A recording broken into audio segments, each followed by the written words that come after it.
Hello friends, welcome back to my channel. এখন বাজে সকাল 8টা আর আমি চলে এসেছি রান্না করার জন্য। আজকে করব ডিম ভেজে, ডিমের ঝাল।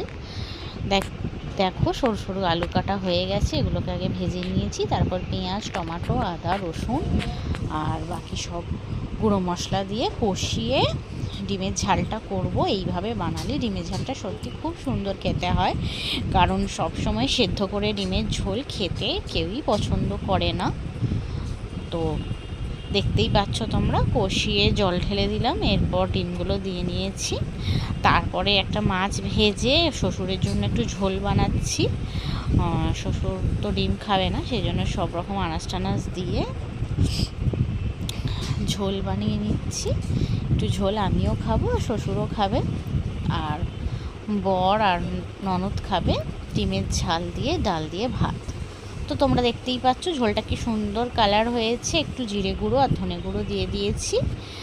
তারপরে করে নিচ্ছি কলমি শাক ভাজা। কলমি শাকে একটুখানি কালো জিরে, রসুন, শুকনো লঙ্কা, হালকা একটুখানি আদা বাটা দিয়ে ভাজলাম।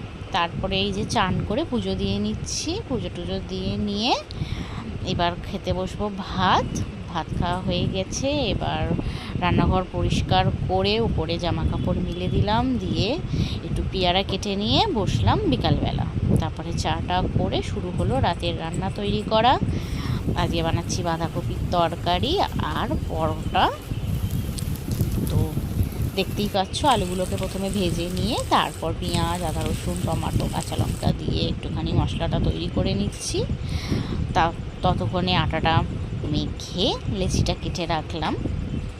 শ্বশুরের জন্য করছি রুটি, তারপরে আমাদের তৈরি করব পরোটা। শ্বশুরের যেহেতু পরোটা খাওয়া রোজ চলে না, তো দেখতেই পাচ্ছ পরোটা বেলা কমপ্লিট।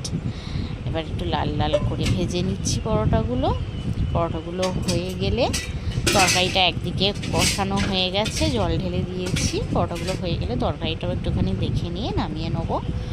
তো তারই মধ্যেখানে বড় ফোন করলো যে ও একটুখানি আলু চচ্চড়ি খাবে, বাঁধাকপি খাবে না। তো ওর জন্য আবার একটু আলু কেটে আলু চচ্চড়ি তৈরি করলাম। ও আলু চচ্চড়ি দিয়ে পরোটা খাবে।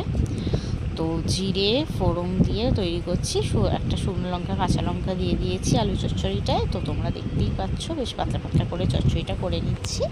আজকের মতো ব্লগটা এখানে।